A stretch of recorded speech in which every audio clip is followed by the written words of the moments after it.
Allez, c'est parti. Donc bonjour à toutes, bonjour à tous. Donc je suis Franck Limon, je suis avocat au barreau de Paris depuis 28 ans et je suis également entrepreneur.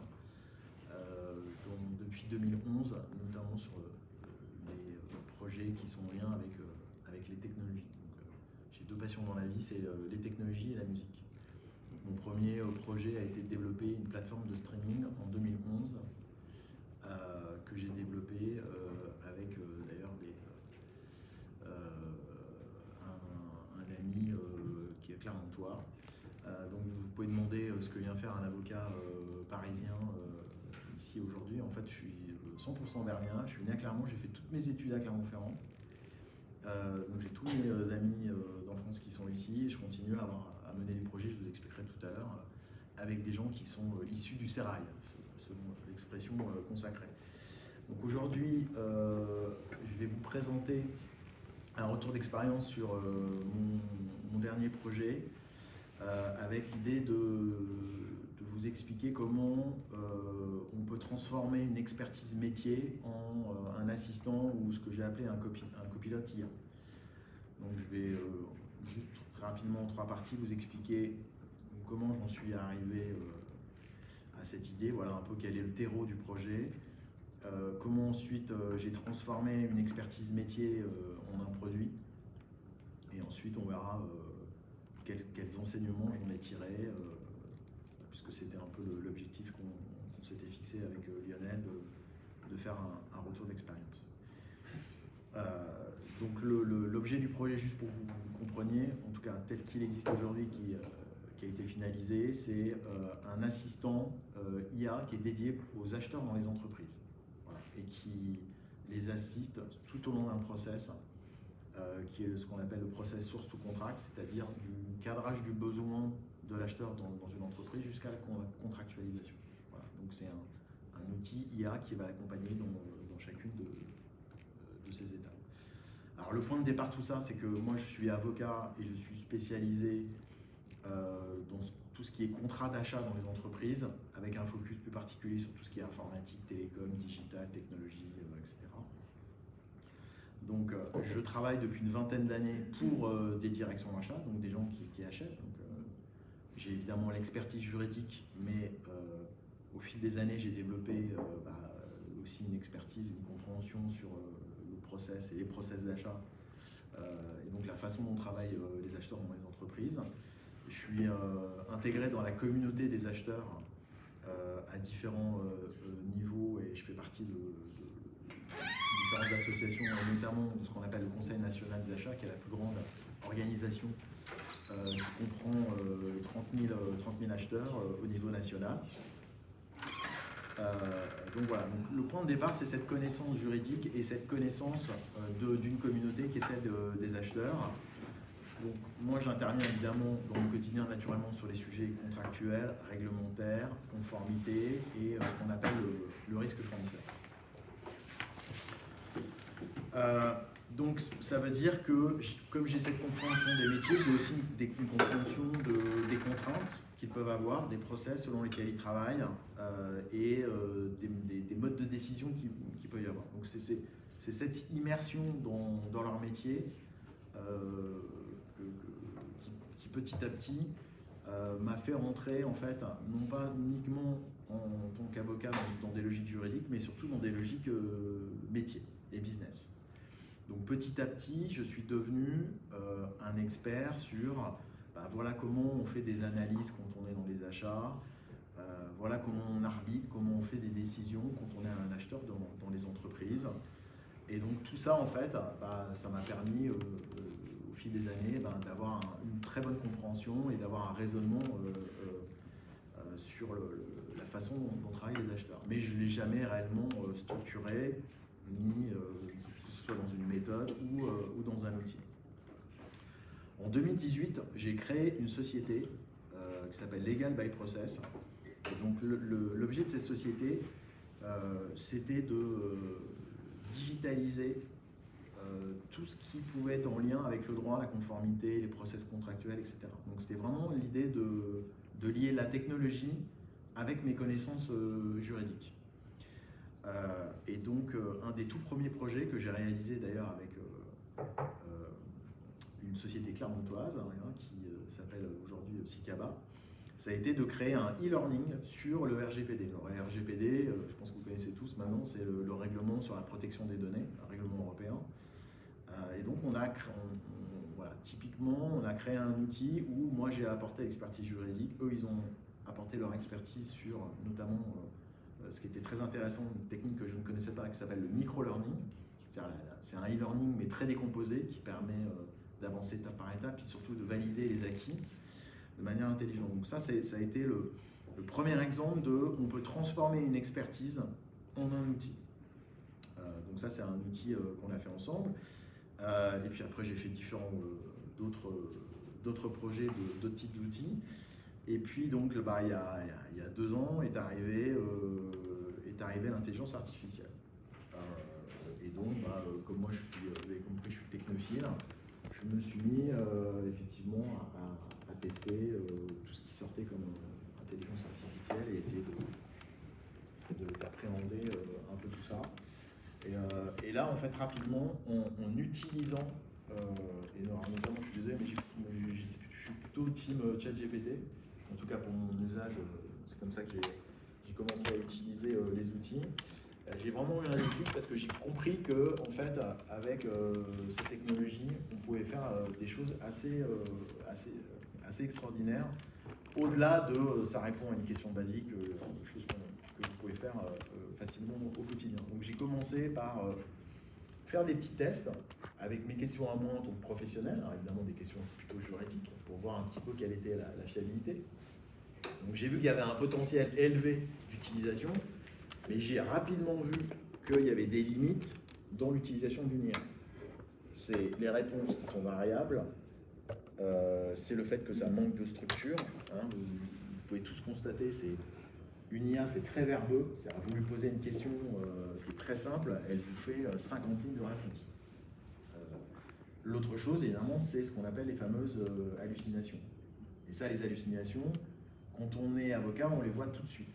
Et d'ailleurs, il y a eu un certain nombre très rapidement, on a pu constater des dérives, puisque moi, j'ai eu des dossiers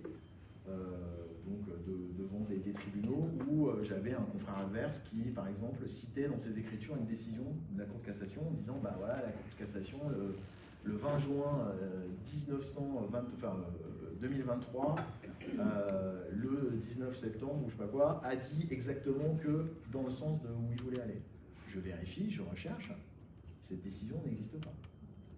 Au sens, la référence de la décision est bonne, mais elle ne parle absolument pas de ça. Donc voilà, là très rapidement, quand on est avocat, je pense que ça s'applique dans plein d'autres domaines, on peut voir que les IA ne sont pas fiables et que l'hallucination est importante. Alors moi j'ai cette petite, je ne sais pas ce que ça vaut, mais j'ai ce petit concept qui est de dire que en fait une IA, pourquoi elle fait des hallucinations? Elle fait des hallucinations notamment parce que à cause de ce que j'ai appelé la règle des 2 œufs. C'est-à-dire que quand vous utilisez une IA, elle fait 2 choses. Elle va faire des extractions, c'est-à-dire qu'elle va regarder partout sur le web, elle va extraire des bouts de documents, de sites web, et puis elle va les mettre ensemble. Et ensuite, le deuxième E, c'est extrapolation. Elle va faire un raisonnement par extrapolation. Donc vous voyez bien que quand vous faites des recherches dans une base documentaire qui s'appelle le web, dans lequel vous allez chercher des bouts de phrases ici et là, et qu'ensuite vous faites un raisonnement par extrapolation, vous voyez bien qu'à un moment donné, ça vous explique les hallucinations et les dérives, les inexactitudes. Il peut y avoir parfois même des erreurs assez importantes selon les sujets. Donc ça, j'ai eu cette prise de conscience. Donc c'est à la fois un déclic sur tout le potentiel qu'on peut avoir, mais également toutes les limites que ça comporte. Et ensuite, j'ai fait aussi des découvertes en utilisant différents types d'outils. C'est que, en fait, il y a une obsession aujourd'hui qui est il faut faire des prompts. Voilà. Et ça, vous avez ça tous les jours. Moi, ça m'amuse quand vous êtes. Moi, je suis très LinkedIn. Vous voyez quasiment chaque jour quelqu'un qui vous dit ah, j'ai trouvé un super compte, en faisant ça, vous pouvez sortir quelque chose. Et donc, ça a mis tout le monde dans la croyance que tout le monde pouvait, en récupérant des prompts ou en créant les siens, faire des choses formidables. Alors, de fait, on peut faire des choses assez intéressantes. Maintenant, travailler de cette manière-là au quotidien, ça ne fonctionne pas. Donc ça, j'ai compris que la valeur, en fait, dans l'utilisation d'une IA ne résidait pas dans sa capacité à faire les prompts. Ça réside dans sa capacité à structurer un raisonnement en amont sur des opérations de métier de manière poussée, et ensuite de les traduire dans ce qu'on appelle des instructions système. L'instruction système, c'est quoi? C'est comme une espèce de prompt géant, mais qui ferait des dizaines de pages, et qui serait évidemment beaucoup plus structuré que simplement de répondre à une question ou à une problématique. Donc ça, c'est vraiment cette prise de conscience, c'est vraiment cette compréhension de la distinction entre prompt et instruction système qui m'a fait comprendre que je pouvais faire des choses très intéressantes si j'étais capable de les structurer. Et comme je vous l'ai dit avant, comme ça fait 20 ans que je travaille avec des acheteurs et que j'ai la compréhension de leur raisonnement et des problématiques métiers qui sont les miennes, j'ai commencé à structurer dans des instructions toute ma connaissance métier, avocat, et ma connaissance métier des achats pour voir ce que je pouvais sortir et tirer parti d'une IA et des modèles qui sont existants. Alors j'ai commencé par faire un prototype qui était très simple. Je me suis abonné à ChatGPT. Dans ChatGPT, vous pouvez créer vos propres agents. Vous pouvez créer vos GPT. Et donc j'ai créé un GPT juridique pour les acheteurs qui permet d'analyser des clauses, de faire des questions. En fait, c'est très simple. Encore une fois, c'est tiré de mon expérience terrain. Moi, je travaille pour des directions achats. 80% des questions qu'on peut me poser au quotidien par email ou par téléphone, c'est les mêmes. C'est les mêmes depuis 20 ans. Donc, on voit bien qu'on peut très rapidement, avec un outil, être en capacité de répondre à ces questions-là. C'est l'objectif que je me suis fixé. Je me suis dit, cet outil doit répondre à toutes ces questions qu'on me pose depuis 20 ans et qui sont toujours les mêmes. Donc j'ai créé cet outil, j'ai fait des démos. Voilà. Alors comme vous l'avez compris, je suis implanté dans la communauté des acheteurs. Donc j'ai fait des démos à des acheteurs que je connaissais bien. J'ai voulu tester leur intérêt et avoir un peu une validation un peu de l'idée. Rapidement, j'ai eu une validation d'intérêt pour disposer d'un outil comme ça. Et ensuite, je suis monté un peu plus en grade. Je suis allé voir différentes associations, j'ai fait des échanges terrain, j'ai vraiment eu des feedbacks directs pour vraiment aussi identifier quels étaient les sujets vraiment du quotidien, les problématiques du quotidien pour un acheteur. Je voulais vraiment faire un outil qui réponde vraiment à des besoins terrain et pas uniquement faire un outil pour faire un effet waouh. En fait, c'est très facile aujourd'hui de créer un agent et de faire un effet waouh ou de trouver un prompt et de faire un effet waouh. Maintenant, faire un effet waouh tous les jours sur toutes les problématiques que peut rencontrer quelqu'un dans son métier, c'est un autre challenge. Donc c'était vraiment rentrer dans cette compréhension fine du terrain. Ensuite, je suis passé par une étape qu'on appelle de validation marché, c'est-à-dire que là, j'ai fait un sondage assez large sur une trentaine de directions achats, que j'ai ensuite alimenté derrière avec des entretiens directs avec chacune des personnes qui avaient répondu au sondage. Les sondages très larges, avec des questions très larges et des questions très fermées. Est-ce que vous utilisez une IA? Est-ce que vous seriez intéressé pour avoir une IA dans votre domaine? Qu'est-ce que vous attendez que cette IA fasse, etc., etc. Un peu en entonnoir, du plus général au plus particulier. Toujours le même objectif, mesurer les besoins réels, les usages, les attentes. Voilà. L'idée, c'est j'écoute pour pouvoir qualifier ça et être certain que ce que je vais produire va bien répondre. Donc je me suis aperçu que les besoins réels, ils n'étaient pas uniquement juridiques, ils étaient liés à l'analyse, à la négociation, à l'argumentation, à la prise de décision et vraiment à la façon dont les acheteurs travaillent aujourd'hui, c'est-à-dire en suivant des process. Donc finalement, je suis un peu à ce moment-là sorti de me dire je vais créer un outil, je suis sorti un peu de l'idée de ce qui m'intéresse, c'est l'outil. Je me suis plus concentré sur l'idée que ce qui m'intéresse, c'est le process de décision, de le décomposer et de structurer ça pour que derrière, je puisse l'intégrer dans l'outil. Donc là, ensuite, on arrive au stade de la transformation. Donc la transformation, c'est je suis parti d'une idée, j'ai fait ce qu'on appelle un MVP, donc, certains appellent ça un POC. Voilà, moi j'ai testé l'idée avec une petite démo. L'idée, c'est de le transformer dans une plateforme et de le transformer d'un point de vue techno, mais aussi d'un point de vue métier. Donc je suis passé de ce qui était au début un assistant juridique qui répondait à 80% des questions des acheteurs à un copilote. Alors moi, ce que j'appelle un copilote, c'est vraiment l'idée d'avoir un outil qui accompagne un acheteur, mais ça peut être n'importe quel opérationnel dans une entreprise, dans son quotidien, sur des process, et tout au long d'un process, d'un point A à un point B. Donc c'est plus seulement l'IA répond à une question, c'est l'IA accompagne. Alors, moi j'aime bien appeler ça, c'est comme un collaborateur, ou un super collaborateur, et donc je ne m'adresse plus, j'utilise pas seulement une IA qui répond de manière ponctuelle, mais c'est quelqu'un qui va comprendre qui je suis, quel est mon métier, ce que je fais, et c'est finalement comme si on s'adressait à un collaborateur pour lui poser des questions, qu'il allait faire des dizaines, des centaines de recherches partout. Et donc qui va m'accompagner tout le long des tâches que j'ai à faire moi en tant qu'acheteur. Et donc c'est aussi là que je suis passé du juridique, vraiment d'un outil qui apportait des réponses juridiques, à un outil qui répondait à des problématiques métiers sur ce fameux process. Donc source to contract, c'est vraiment, je cadre le besoin, je rédige un appel d'offres, j'analyse des offres de fournisseurs, je les compare, je fais une lettre d'intention, j'envoie un contrat, je négocie ce contrat, etc. Donc vraiment de bout en bout sur une opération métier. Donc je suis arrivé à un process complet. Donc voilà, encore une fois, on est passé de un assistant au début qui faisait les réponses à un copilote qui lui raisonne. Et qui raisonne finement par rapport à une opération métier. Alors, pour faire tout ça, je me suis quand même basé sur un certain nombre d'outils. Voilà. Et il y a un outil que j'ai découvert il y a quelques années et qui m'accompagne à chaque fois que je lance un projet. Cet outil, c'est ce livre. Donc ce livre, il a été écrit par H.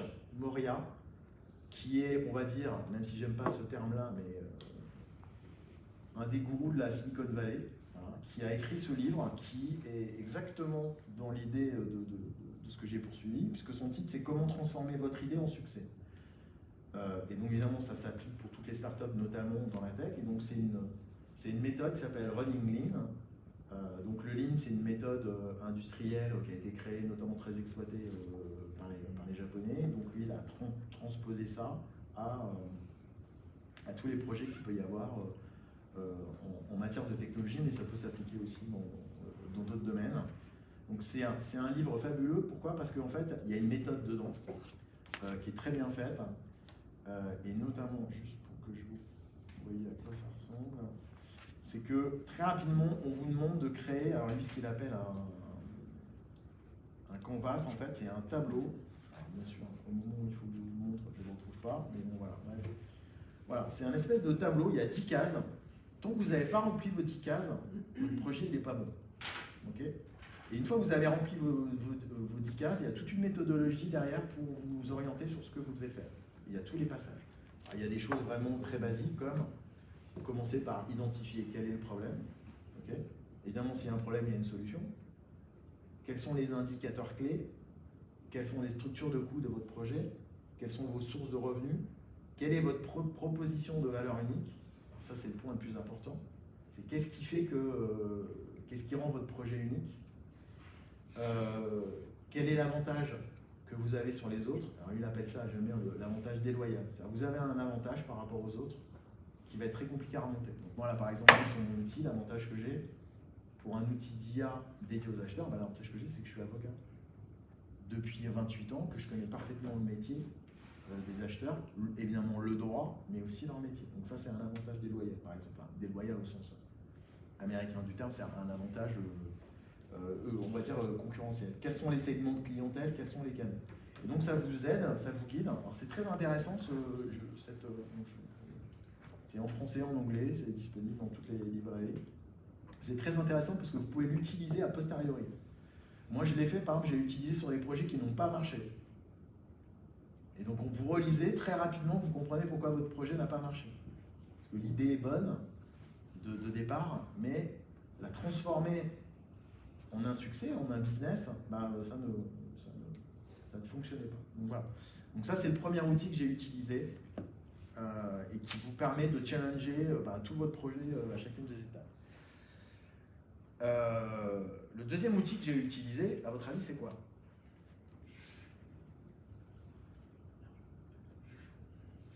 Validé.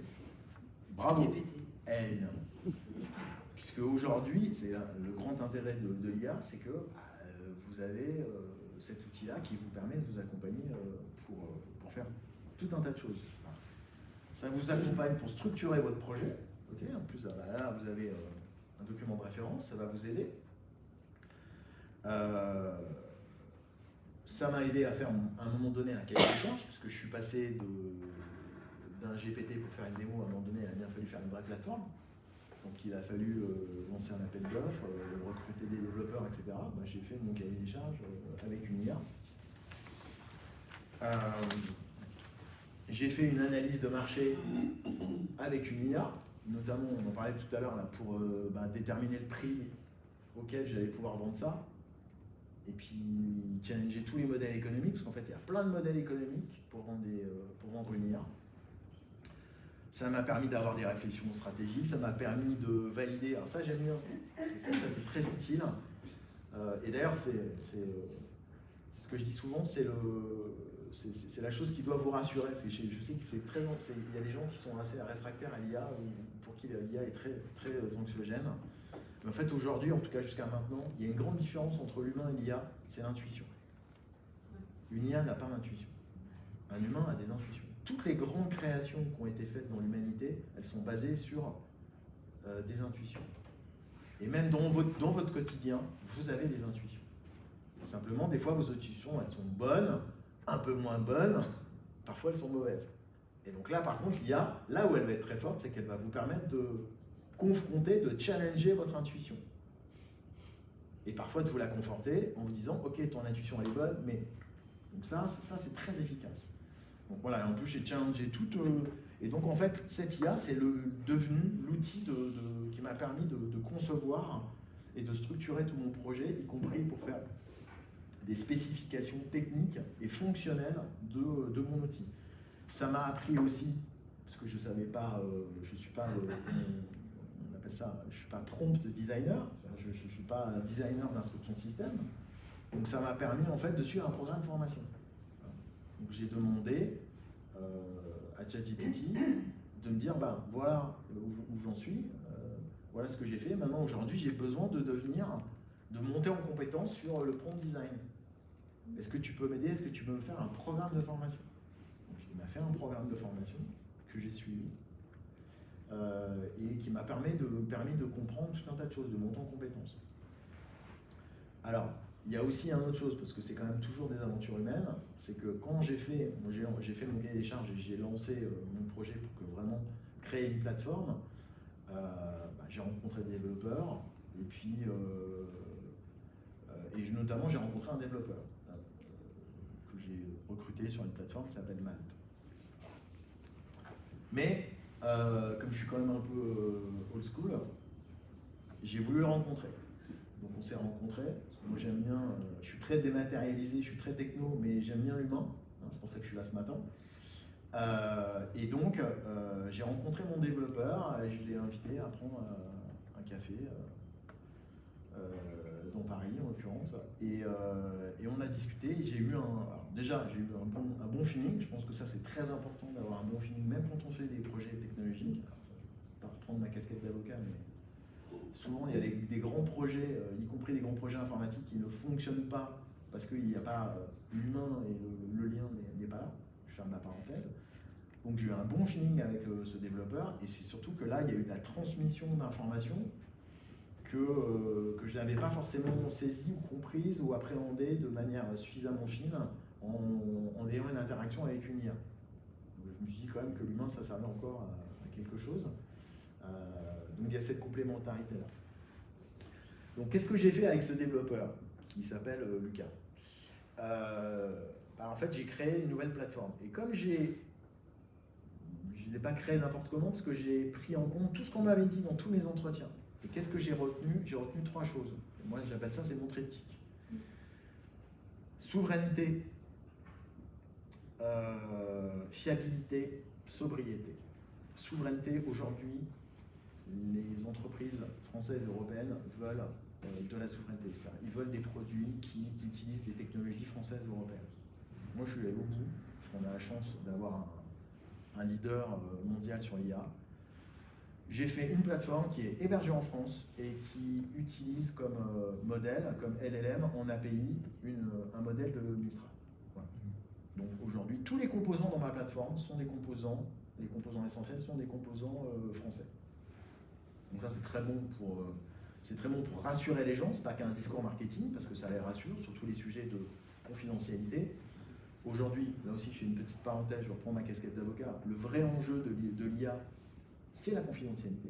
Parce qu'aujourd'hui, au quotidien, vous avez vous, à titre personnel, mais quand vous travaillez pour votre entreprise, à chaque fois que vous injectez des informations dans une IA, elle peut partir en Chine, elle peut partir aux États-Unis, elle peut partir, voilà, mais même elle peut partir aussi en France, et vous pouvez la confier à des gens qui vont prendre vos données confidentielles sur votre entreprise, votre vie privée, pour entraîner des modèles, pour faire autre chose, et potentiellement, je ne sais pas si c'est encore arrivé, mais je suis à peu près certain que ça va arriver, un jour, vous allez pouvoir faire une petite analyse de marché avec une IA et retrouver des données, vos données, directement ou indirectement, vous n'allez pas le voir, ou celles de votre concurrent. Donc il y a un vrai enjeu de confidentialité.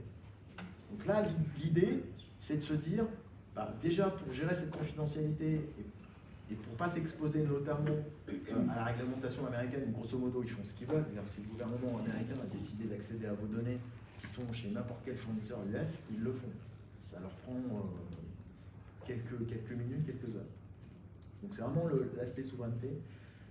Le deuxième pilier, c'est la fiabilité. Comme je vous l'ai indiqué tout à l'heure, il y a un vrai sujet de fiabilité sur les IA. Les IA font beaucoup d'erreurs. Et d'après ce que je comprends et ce que je lis, c'est plus ça va, plus elles en font. Parce qu'elles étendent leur capacité d'information. Et d'ailleurs, si vous utilisez quotidiennement l'IA, vous allez vous apercevoir qu'elles font pas mal d'erreurs et qu'elles ont une mauvaise compréhension. Je vous donne un exemple. J'ai utilisé l'IA pour faire ce petit programme hier. J'ai dû m'y prendre à 4 reprises avant d'avoir un travail exploitable pour moi. Alors bon, j'ai fait ça sur mon téléphone, entre deux choses, donc j'ai peut-être pas été très diligent, mais je veux dire, avant qu'elle me donne le niveau de satisfaction attendu, il a fallu là. Il aurait fallu que je crée un petit agent en amont, mais j'avais pas le temps pour vraiment lui expliquer, etc. Mais tout ça pour dire que même pour sa restitution, alors que je lui avais donné tout le contexte, elle a fait des erreurs, elle a oublié des choses. Voilà, par exemple, elle a oublié que je lui avais dit que ça c'était important. Elle l'avait passé totalement dans la présentation. Donc quand vous avez compris ça, il faut que quand vous concevez une IA, avoir cette obsession de la fiabilité. Donc la fiabilité, c'est sur quel référentiel cette IA repose. Donc déjà, si vous êtes sur tout le web, il va y avoir un problème. Donc moi, qu'est-ce que j'ai fait? J'ai fait tout l'inverse. J'ai construit un référentiel de A à Z, sécurisé, et j'ai dit à l'IA, quand on pose une question et que c'est du droit, okay, ton référentiel, c'est ici, interdit d'aller regarder sur le web. Donc très important, une IA, en fait, il faut lui dire ce qu'elle peut faire, et surtout, il faut lui dire ce qu'elle ne peut pas faire. Parce qu'elle va avoir tendance à toujours vouloir vous donner satisfaction, à toujours aller plus loin, à analyser quelque chose. Donc j'ai créé ce référentiel fermé qui me permet d'avoir cette promesse, qui est de dire, voilà, quelle est la différence entre mon IA, ChatGPT ou une autre? C'est que, voilà, moi, elle est fiable. C'est-à-dire que l'information qui va vous être restituée, elle n'est pas inventée, extrapolée, elle est fiable. Le troisième pilier, qui est un pilier qui n'est pas nécessaire, mais... Est-ce que je garde ma question pour la fin ou est-ce que je vous interromps? C'est comme vous, je sais pas. Ouais. Hein, non, c'est peut-être mieux à la fin. À la fin. Ouais, c'est peut-être mieux à la fin comme ça. Non, parce que je vais anticiper. Peut-être que je vais répondre à vos questions dans ce que je vais dire. Le troisième pilier, qui n'est pas impératif, mais que j'ai trouvé intéressant, c'est la sobriété. Vous avez tous entendu dire, oui, les IA, ça pose un problème, ça consomme énormément d'énergie. De fait, ça consomme de l'énergie. Et en fait, bah, justement, j'ai voulu comprendre pourquoi ça consommait beaucoup d'énergie. D'ailleurs, ça, c'est mon développeur qui m'a appris. C'est que vous pouvez, en fait, la consommation d'énergie, elle est liée au fait que quand vous utilisez une IA générique, elle va consulter tout le web. Donc forcément, elle va faire tout un tas de recherches, il faut beaucoup de puissance, de processeurs, de GPU, etc. Et donc, si vous êtes sur une IA propriétaire comme la mienne, vous avez un référentiel qui est fermé. Déjà, il est plus court. On consomme moins ce qu'on appelle des tokens. Alors le token, c'est un peu l'unité de mesure. Enfin, moi, j'appelle ça l'unité de mesure de consommation. C'est tout ce qui se déclenche à chaque fois que vous faites des requêtes. Donc, c'est un niveau de consommation. Au lieu de consommer de l'essence, on consomme du token. Donc, premier problème à régler. Le deuxième problème à régler, c'est que plus vous avez des instructions longues, plus vous avez votre base documentaire qui est mal formatée, mal structurée, plus vous allez consommer. Donc, nous, on a tout optimisé. Résultat, on a aujourd'hui une IA qui consomme 30 à 40 fois moins qu'une IA générique. Et j'en veux pour preuve qu'elle tourne sur, ça c'est pour les techniciens, elle tourne sur un CPU et pas un GPU. Donc ça fait deux différences, c'est que ça consomme beaucoup moins d'énergie, et puis pour votre projet c'est intéressant parce que c'est beaucoup moins cher. Donc le serveur avec un GPU coûte beaucoup plus cher qu'un serveur avec un CPU. Donc, dans votre modèle économique, ça va prendre en compte. Donc c'est pas que l'aspect sobriété, c'est pas qu'un argument marketing. Donc avec ça, je suis un peu en plus en cohérence avec les attentes du marché, en tout cas celles que j'ai identifiées, souveraineté, fiabilité, sobriété. Donc j'ai fait des itérations, il y a eu de nouveau des démos, des feedbacks, des observations, des ajustements. Et en fait, là ce qui est important, et c'est aussi ça que vous devez retenir, c'est qu'à un moment donné, il faut passer par une phase un peu de co-construction avec les utilisateurs. Voilà. Pourquoi? Parce qu'en fait, une IA, grosso modo, ça vous restitue de l'information. Et comme je l'ai dit tout à l'heure quand j'ai commencé, si vous posez une question basique à une IA, elle va vous donner 50 lignes de réponse. Et donc vous allez passer 5 minutes à lire 50 lignes de réponse. Et peut-être qu'il y a 2 lignes qui vont vous intéresser. Donc là, en fait, au travers des réflexions et des échanges que j'ai eu avec les utilisateurs, on a vraiment beaucoup travaillé sur le fait de créer des formats de restitution courts et didactiques. Par exemple, si je pose une question juridique, si l'acheteur me pose une question juridique, ça reste un acheteur, il ne veut pas une réponse juridique. Il veut une réponse adaptée à son niveau de compétence et de connaissance. Donc on va faire des réponses courtes, structurées, on va privilégier des tableaux, des feux verts, des feux rouges, des feux oranges, des pourcentages, quelque chose qui va pouvoir exploiter rapidement. Aujourd'hui, il y a cette expression qui dit activable, c'est-à-dire que j'ai un résultat qui est rapidement activable, que je peux remettre dans ce que j'ai à faire au quotidien, et je ne passe pas mon temps à scroller et à essayer de comprendre que voilà, on est vraiment dans l'efficacité et le caractère opérationnel. Donc ça, c'est aussi très important. C'est colossal comme travail, en fait, de créer des formats de restitution qui soient synthétiques et qui soient activables pour votre interlocuteur. C'est colossal parce que par nature, et notamment tous les modèles, vont vous entraîner dans des dérives. Et donc, c'est ça le paradoxe, il faut cadrer ces dérives, il faut les empêcher. Donc en fait, développer une IA, c'est développer des garde-fous. C'est lui dire, voilà ce que j'attends de toi, mais c'est voilà là où tu dois t'arrêter. Et c'est des cadrages en permanence. Donc ça prend beaucoup de temps avant d'obtenir un résultat qui soit apprécié par votre utilisateur et qui puisse être encore une fois, activable, exploitable au quotidien. Que ça devienne vraiment un outil métier et pas juste quelque chose qui répond. Voilà. Et encore une fois, tout au long du process pour l'accompagner. Donc, cet outil-là, il a été récompensé. Là, il y a eu ce qu'on a appelé les IA Awards qui ont été organisés en décembre dernier. Donc, on a déjà eu un prix dans la catégorie achat. Donc ça, j'ai fait ça, non pas pour le plaisir d'avoir un award, c'était plutôt pour la crédibilité et la visibilité que ça a apporté. Pourquoi? Parce qu'il a fallu présenter ce produit-là devant un panel de 12 personnalités du monde des entreprises. Donc c'était aussi une manière de challenger que l'idée était bonne. Donc après ça permet d'avoir donc du crédit, de la visibilité, puis ça fait un élément de différenciation. Alors, quels sont les enseignements qu'on peut tirer de tout ça? C'est que tout ce que je viens de vous dire, quelque part, c'est une méthode qui est reproductible. Voilà. Alors déjà, il y en a beaucoup là-dedans, mais tout le reste est reproductible et j'ai pas eu la prochaine idée, mais maintenant que j'ai compris, alors oui, j'ai pas parlé de technologie, j'ai parlé un peu de technologie, mais maintenant que j'ai compris qu'on peut finalement, avec cette méthode, créer un assistant, on peut le créer dans plein de domaines.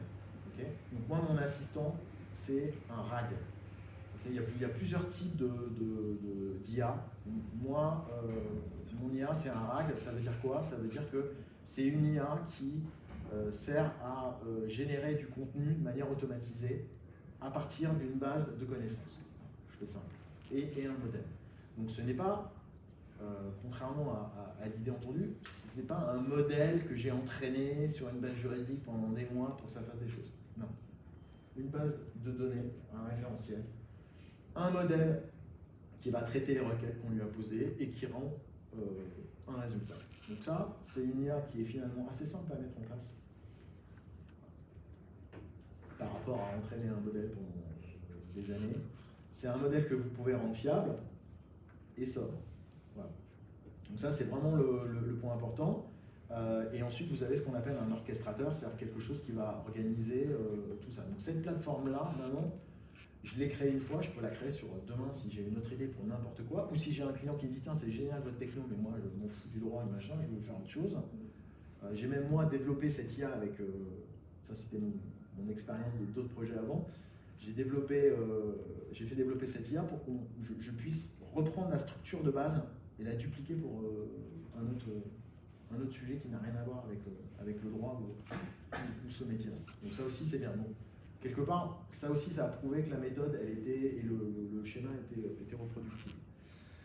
Donc on voit bien qu'au travers de ce que je vous dis, quand on a une expertise quelle qu'elle soit, qu'on a une connaissance métier et qu'on a une connaissance des acteurs, on peut transformer cette expertise en un produit IA. Et on peut donc partir, mais comme tous les projets de la Terre, d'une problématique. Alors moi, je suis en B2B, je suis dans l'entreprise, donc une problématique métier, une problématique dans l'entreprise, peut servir de point de départ, voilà, avec un objectif qui est effectivement, non pas de créer une techno, mais vraiment de créer un outil, de répondre à un besoin dans une entreprise. Et un besoin dans une entreprise, à mon sens, il s'analyse dans un process. Voilà.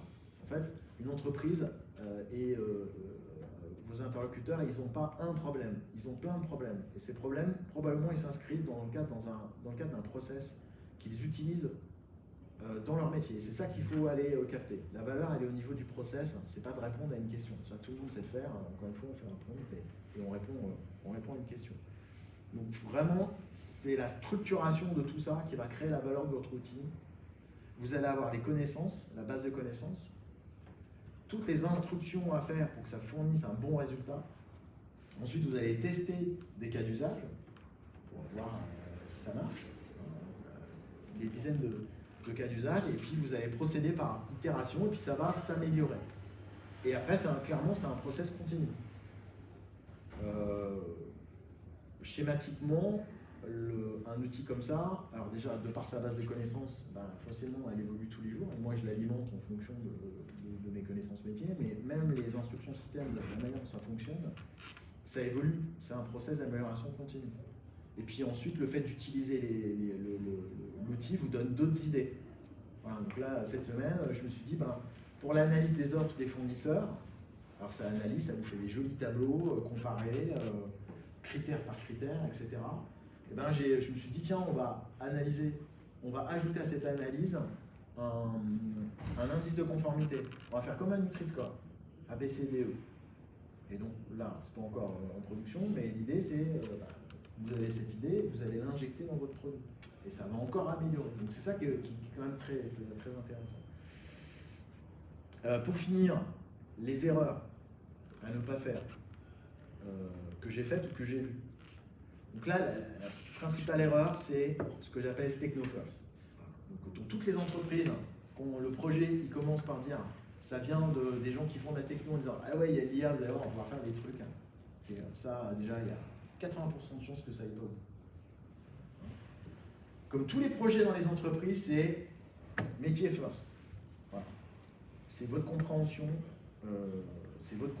ça doit partir des compréhensions des métiers. La technologie, en fait, c'est un outil, c'est rien d'autre. Elle va pas faire, ça fait pas des miracles, en fait.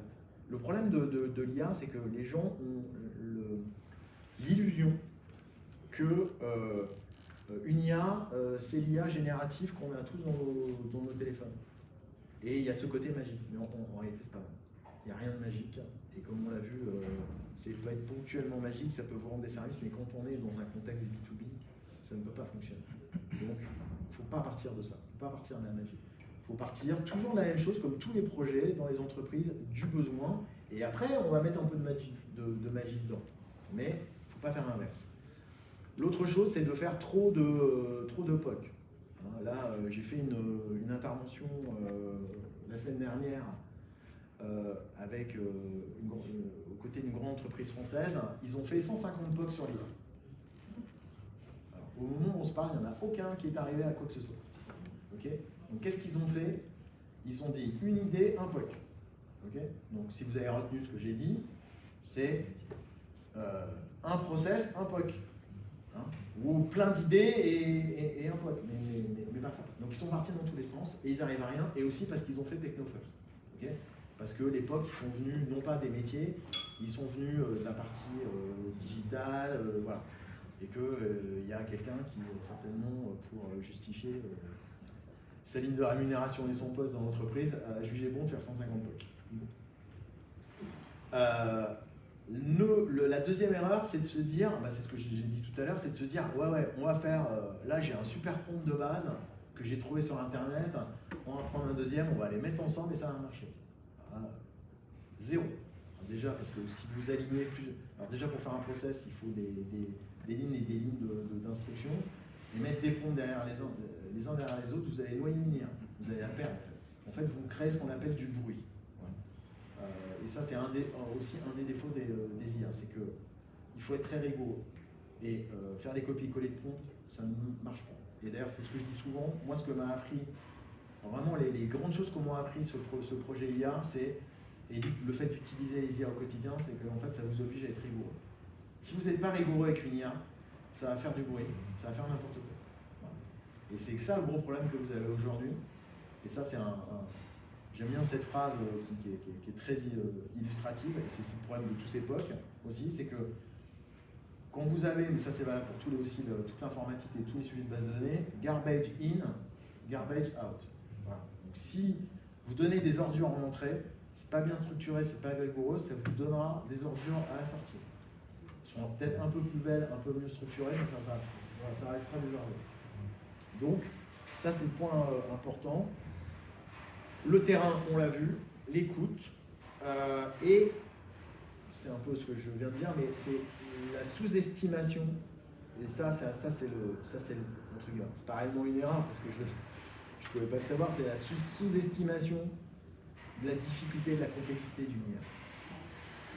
Parce qu'encore une fois, c'est le fait de passer d'un usage de quelque chose qui est dans votre poche, où vous lui dites, tiens, dis-moi les effets indésirables du médicament ou de la réponse, et le mettre dans une œuvre. Et il y a un gap qui est immense. Et ça, on sous-estime, on dit, ouais, ça va être facile. Et même moi, quand j'ai commencé à faire mon GPT avec ChatGPT, mon petit agent, là, je me suis dit, ah ouais, c'est easy, quoi. Mais le gap entre faire un GPT et une vraie IA propriétaire, il est immense. Il est immense. Il est immense, il s'appelle 6 mois de travail.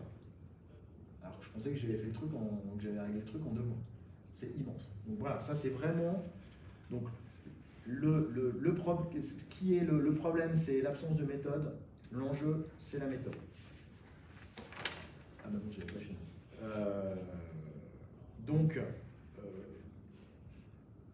Oui, donc la méthode et le cadre, c'est vraiment ça, c'est identifier tous les irritants métiers, c'est formaliser un raisonnement, c'est commencer par faire un prototype simple, faire des démonstrations rapides. Donc ça, tout ça, c'est dans le livre. Faire beaucoup d'itérations. Voilà. Pas se lancer, pas se dire je vais faire le plus beau produit possible sans aller voir les utilisateurs. C'est vraiment step by step.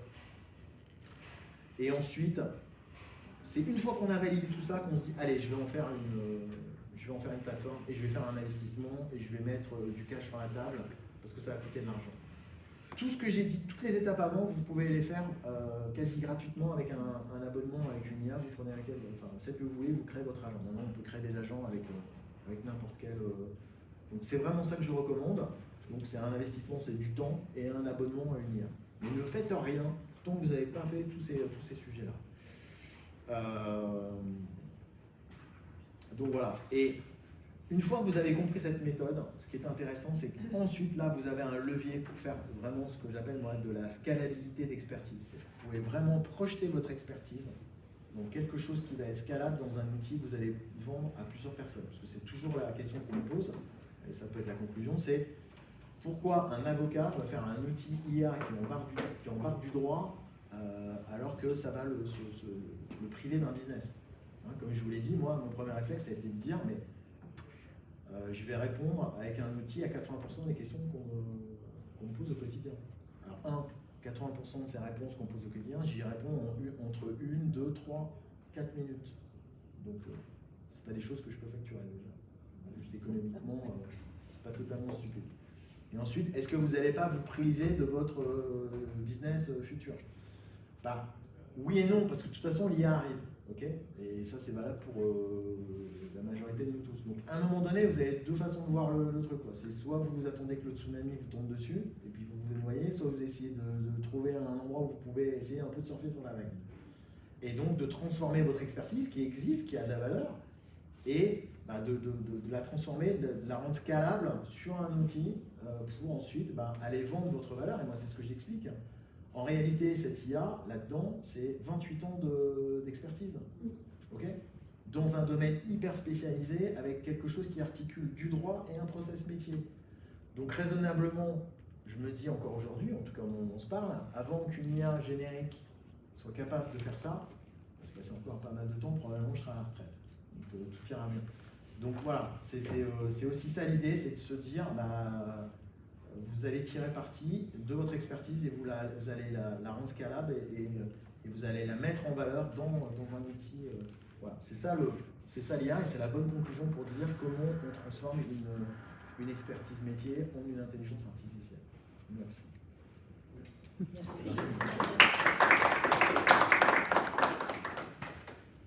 Il y a des questions? Des questions?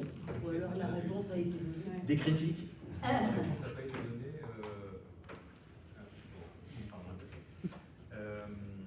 La réponse n'a pas été donnée, donc ça sera juste un petit complément en fait. Je rebondis sur deux ingrédients que vous avez donnés, la souveraineté et la sobriété. Et vous avez choisi Mistral. En fait, de ce que j'ai compris, effectivement, le système fonctionne par du RAG, donc ça effectivement c'est très bien parce que ça permet d'avoir une source de données, un catalogue de données qui soit déjà très identifié et puis facilement évolutif. Donc ça c'est une bonne solution. Mais du coup, à quoi sert finalement Mistral? Pourquoi utiliser une appli? Pourquoi pas avoir finalement un Mistral installé localement sur une petite machine qui va juste reformuler la réponse? Est-ce que c'est ça l'objectif ou est-ce qu'il y a aussi de la connaissance globale du modèle qui vient se rajouter au... Voilà, non, il n'y a pas de... que la réponse. Alors, c'est très basique en fait. C'était plus simple de le faire avec une API. Voilà. Okay. C'est aussi simple que ça. Après, quand on a ces projets-là, moi c'est un projet que je porte à titre personnel. Vous êtes, excusez-moi, je cherche l'expression en français. Vous êtes dirigé par les coûts, hein, en bon français. Hein. Donc c'est simplement ça. Alors, moi, quand j'ai fait mon cahier des charges et dans la structuration de mon projet, j'ai dit voilà, quelle est la meilleure solution avec le minimum de coûts. Et c'est pour ça que je me suis orienté vers la sobriété, parce que je n'avais pas cet argument au départ. Mais mon développeur m'a dit, si on fait ça, on n'a pas besoin de GPU. Donc tu vas diviser par 3 ton coût mensuel. Voilà. Pour celui qui veut encore un peu plus de souveraineté, il peut se connecter à un modèle local. Alors après, effectivement, aujourd'hui, je sais qu'il y a des solutions, et peut-être qu'on y arrivera demain. Mais là, à ce stade, par rapport à la roadmap qui était la mienne, et par rapport au fait d'être conduit par les coûts, on est arrivé à cette solution. Je vous remercie pour cette présentation vraiment ultra intéressante. La réflexion qui me vient quand je vous écoute, c'est effectivement un choc qu'il y aura aussi sur la partie RH. Oui. J'entends en fait l'outil ultra puissant, on a parlé d'expérience, donc quand donc il y a un sujet de formation pour la génération expérimentée, on va dire, qui aura le recul en fait pour utiliser à bon escient tous ces outils et qui pourra en avoir la pleine possession. En revanche, toute cette partie d'apprentissage, je pense à la jeune génération qui arrive, qui sera peut-être plus IA-friendly au départ, puisqu'elle elle aura cette capacité à s'approprier l'outil. En revanche, elle n'aura pas l'expérience et le recul. Je comprends en fait qu'il y aura une histoire de temporalité entre une destruction peut-être de métiers de jeunes apprenants au départ, et après ça se régulera peut-être, mais comment vous voyez l'impact effectivement, enfin j'entends des sujets de transformation. Oui, oui. Ça veut dire côté conseil, on entend déjà les jeunes générations qui arrivent sur le marché de l'emploi, les premiers postes, première, deuxième année, on n'en a plus besoin puisque les seniors utiliseront de l'IA. Sur les métiers d'audit, de comptable, où les premières années, ils remplissaient des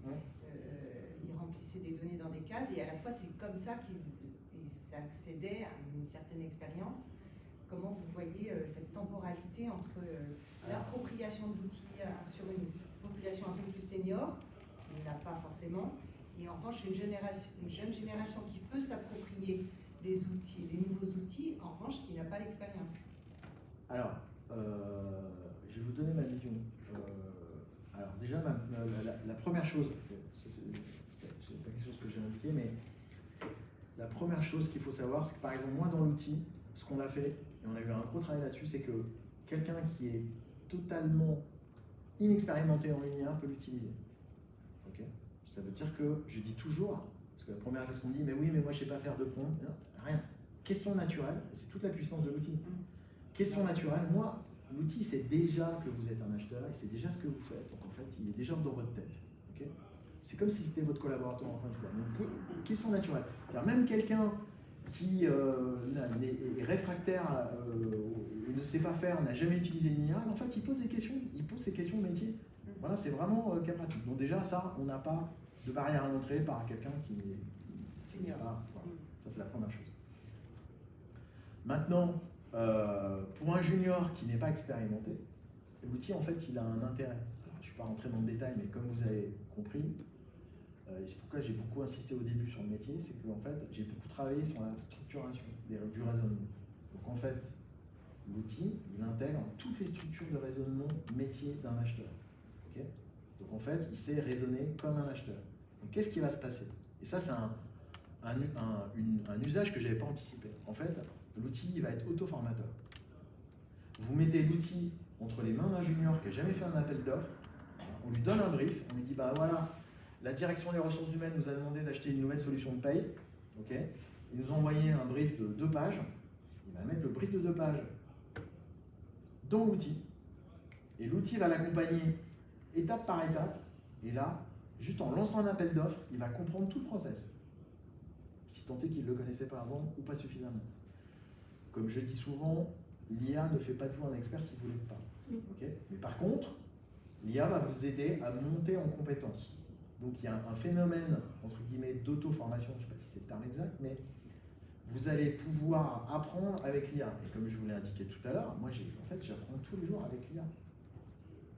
Parce que, au travers des questions que je lui pose et la façon dont je challenge, je comprends des choses au fur et à mesure. Donc il y a un effet d'apprentissage qui va être fait. Ensuite, par contre, pour répondre à la deuxième partie de votre question, c'est que moi, ma conviction, c'est qu'il faudra quand même toujours des hommes derrière les manettes. Pourquoi? Parce que tout ce que je vous ai indiqué, sauf cas particulier de choses simples qu'on peut industrialiser et automatiser, il faut un pilote dans l'avion. Sinon, vous allez aller dans le mur. Okay, là, d'ailleurs, il y a un premier procès qui a été perdu. et un procès qui avait été fait, un vrai procès, hein, je ne sais plus, je sais plus dans quel pays, avec une IA. C'est-à-dire que la stratégie de défense a été faite par une IA. Et moi, je peux vous dire, je fais du contentieux.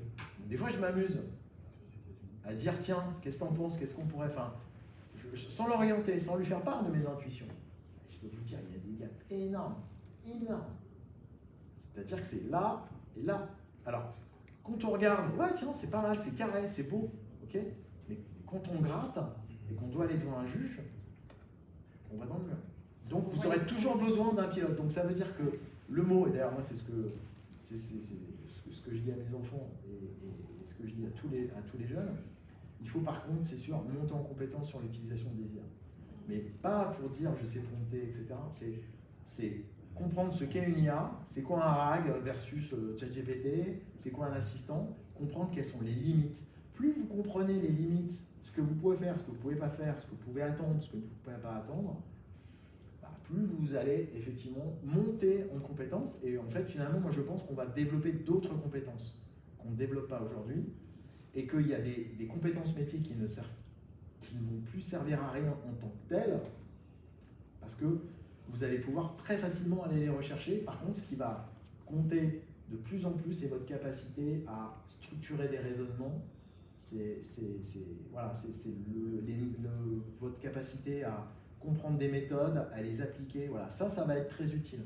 Et c'est pour ça que vous avez des discours un petit peu volontairement, extrémistes.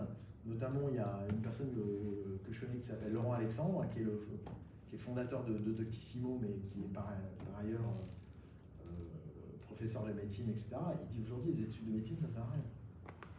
Parce que toute la connaissance, vous l'avez en... Voilà, il dit, moi, ChatGPT est meilleur que moi en médecine. Ah, il fait ça pour provoquer la réaction. Il dit, en fait, c'est pour dire les études de médecine telles qu'elles sont structurées aujourd'hui ne servent pas. C'est pas qu'il ne faut pas faire d'études de médecine, mais il ne faut plus les faire comme avant. Et quand il dit ça, en fait, c'est de dire, bah voilà, c'est pas aujourd'hui aller dire à des étudiants, vous allez apprendre tout le droit, moi j'ai fait 7 ans de droit, donc vous allez dire, bah, vous avez dû apprendre des choses. C'est pas grand chose en réalité. Enfin, j'ai pas retenu grand chose en tout cas. Et j'utilise pas grand chose de ce que je fais aujourd'hui. Par contre, ce que ça m'a appris, mais ça m'a appris 7 ans, à mon avis, j'aurais pu le faire en bien plus court, c'est à structurer des raisonnements. Et c'est ça qui compte. Mais ça, c'est pas suffisamment mis en avant. Donc c'est ça que ça va transformer. Moi, je pense que les études devraient se transformer et c'est la formation et intégrer ça.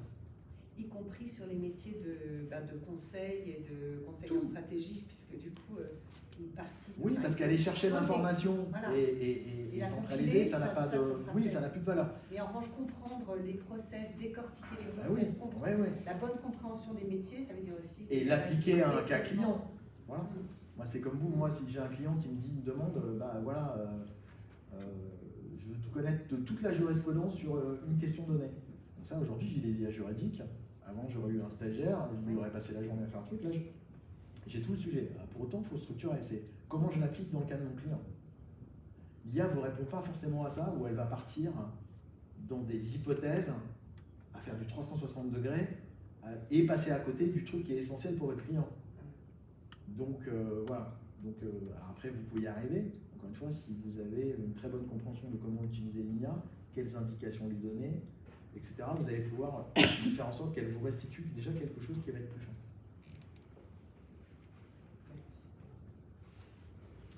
Alors, moi j'avais une question. Pour la vidéo.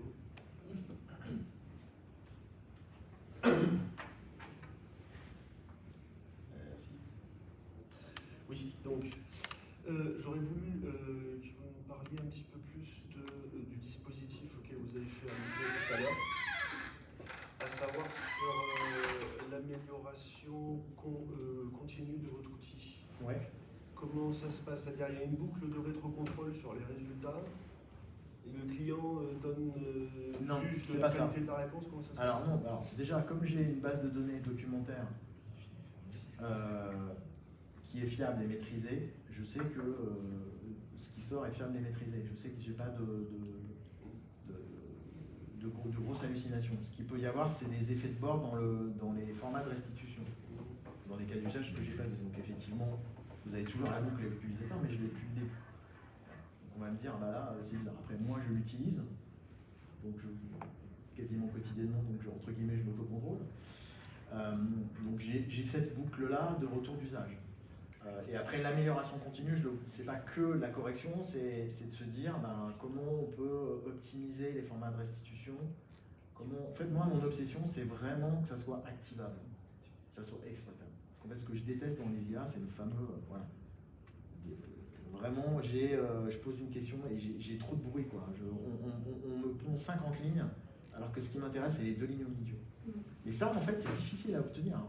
C'est-à-dire, et d'ailleurs, si vous faites ça, je conseille que je vous donne, quand vous demandez à une IA de faire une analyse, demandez-lui dans la restitution d'être concis. Une IA ne sait pas être concise, en fait. Et ça, c'est parce qu'en fait, vous perdez du temps. C'est pour ça qu'il y a plein de gens qui me disent « Ah ouais, non, mais moi j'utilise l'IA, ça sert à rien, on perd du temps. » Alors, en réalité, ils ont tort et ils ont raison.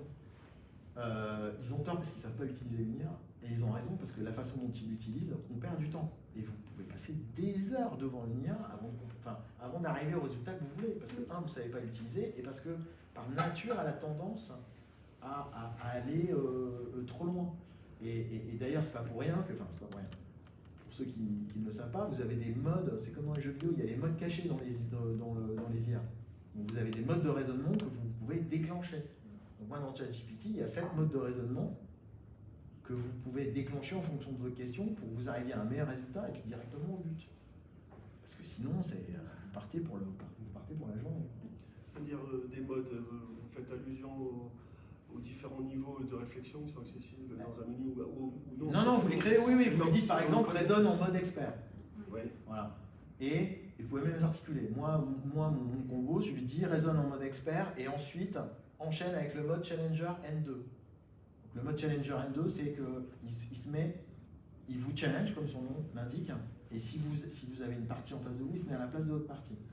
Et il fait l'analyse de votre question par rapport à la vision de la personne qui est en face de vous. Hein? Donc si vous avez un problème avec votre femme, vous posez une question à ChatGPT, vous lui dites Challenger N2, il va se mettre à la place de votre femme. Voilà, c'est juste pour bien comprendre l'exemple. Non, je connaissais. Ouais. Donc voilà, donc vous avez des modes comme ça qui peuvent être déclenchés. Et donc moi, comme j'ai la connaissance de ces modes-là, dans mon IA, j'ai déclenché des modes comme ça. Et par exemple, sur le process, je ne suis pas rentré dans le détail parce que c'est un métier, mais tout au long de ce fameux process du cadrage au besoin jusqu'à la signature du contrat, systématiquement, et c'est pour ça que c'est un compagnon et que c'est un copilote, l'outil vous dit, ben voilà, vous venez de poser une question, ça veut dire que vous en êtes ici du process, voilà ce que tu as fait, voilà ce qu'il te reste à faire. Il se repositionne en permanence, et en plus de ça, il repositionne les sujets juridiques. C'est-à-dire que dès le début, il vous dit, ok, ton besoin c'est ça, mais dès le début, il vous dit, ok, ton besoin c'est ça, implication RGPD, RSE, telle réglementation, IACT, parce que tu as l'intelligence artificielle, etc. Donc c'est ça. Donc ce qu'on peut créer, et qui fait que l'expérience pour l'utilisateur, elle est hyper efficiente. On a du résultat et on n'a pas de la documentation. Et après, comment j'alimente ça? J'ai les retours d'expérience, j'utilise des IA. Plus vous utilisez des IA, plus vous comprenez comment ça fonctionne, plus vous arrivez à anticiper les sujets, et puis plus vous voyez la puissance, plus vous avez des idées, ça vous donne autre chose. Donc ça, c'est le process d'amélioration, pas au sens correction, mais au sens évolution, au sens évolutif. Merci.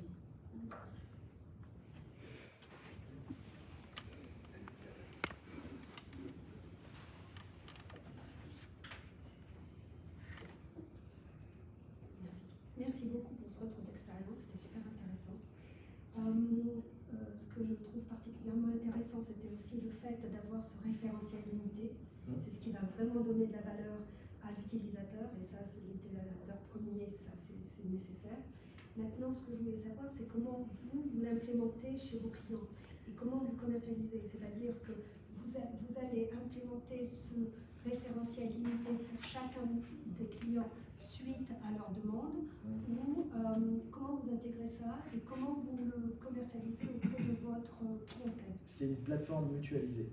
Okay. En fait, c'est du SaaS. Donc là, vous avez la plateforme, voilà, ce qu'on appellerait le back-office, on dit back-end, et donc il y a tous tout le moteur. Ensuite, vous avez la carrosserie qui est en fait un site web.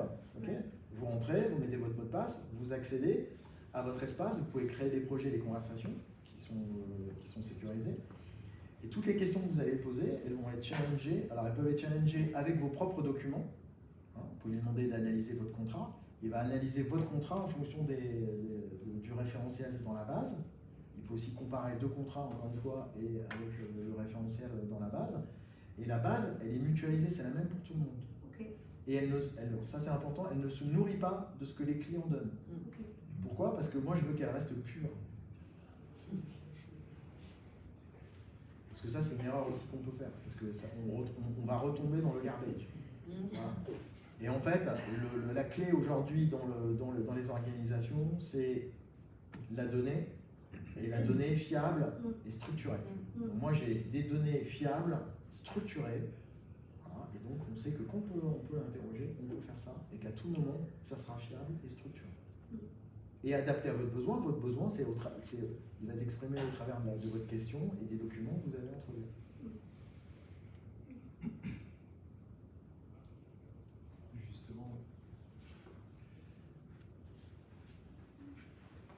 Justement, par rapport à ça, nous on a un sujet qui est un petit peu équivalent sur de la toxicologie dans le domaine cosmétique, donc l'évaluation de la sécurité d'un produit. Il y a de la documentation fiable qui existe, donc il y a des études, publications médicales, scientifiques, etc. Qui existent, mais après il y a énormément, donc le métier du toxicologue, c'est d'avoir ses propres expériences, ses propres argumentations, sa propre évaluation, ses propres données chiffrées qui ne sont pas du tout publiques. Alors je ne sais pas si c'est le cas pour vous, mais vous parlez de données pures. Est-ce qu'il y a, et donc du coup pour aller au bout du raisonnement, notre réflexion c'est que les toxicologues ne vont pas s'offrir effectivement ce genre de création de logiciels pour eux-mêmes. Par contre, quand il y a un éditeur qui se penche sur le sujet et qui dit bon bah vous êtes 300 toxicologues dans le monde et on va mutualiser, chacun va mettre 100 balles et puis on va faire un truc qui tourne, là ça a du sens parce que chacun va aussi amener son expérience. Bien sûr. Est-ce que pour vous, dans le domaine juridique, tout est public, tout est écrit, ou est-ce qu'il y a aussi cette subjectivité, on va dire, de l'expression? Alors, ouais, non, c'est moins le cas parce que dans le domaine juridique, on a ce qu'on appelle la doctrine. Donc la doctrine, c'est quoi? C'est une position juridique exprimée par des professeurs de droit, des universitaires, des avocats, des professionnels. Et donc, en droit, c'est simple, on a tout ce qui est textes légaux. On a la jurisprudence, donc l'interprétation des textes par un tribunal, et on a la doctrine. Et donc là, la doctrine, c'est un peu entre guillemets le stade ultime, c'est l'interprétation par des grands professionnels du droit, de la loi et de la jurisprudence. Donc nous, on a moins ces choses-là. Après, ce qu'on a qui peut relever de la pratique et que moi j'injecte, moi par exemple, j'injecte du savoir-faire sous la forme de mémo, sur des problématiques particulières. Voilà. Et donc là, en fait, j'injecte du savoir-faire dans la documentation qui va pouvoir servir de référence. Par exemple, moi, je fais de la négociation et il y a certains articles dans un contrat où on se dit où est-ce que je mets le curseur? Jusqu'où je peux aller? Voilà. Donc ça, c'est écrit nulle part. Okay, donc ça, c'est vraiment, entre guillemets, du savoir-faire ou de la pratique. Et ça, on peut l'embarquer dans des outils. Alors, on peut l'embarquer dans la base documentaire.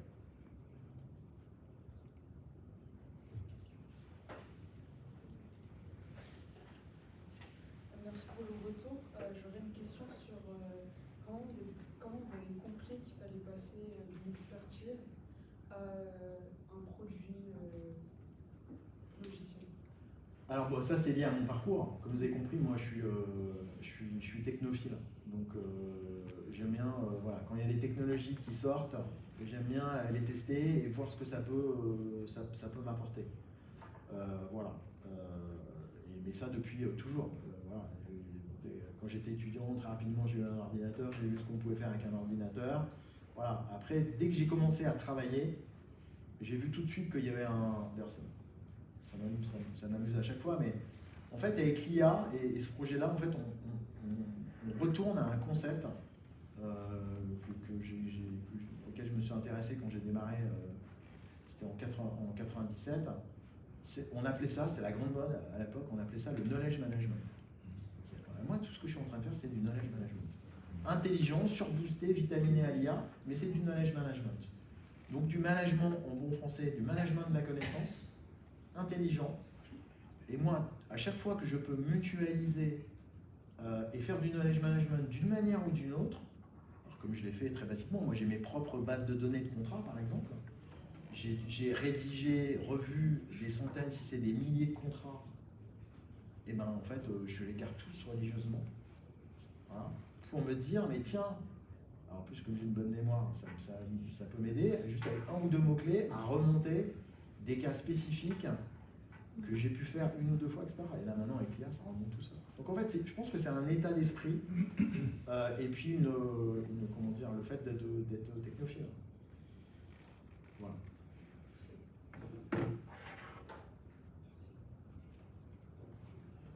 Parfait, on va vous laisser retourner à vos vies professionnelles. Merci beaucoup. Merci. Merci.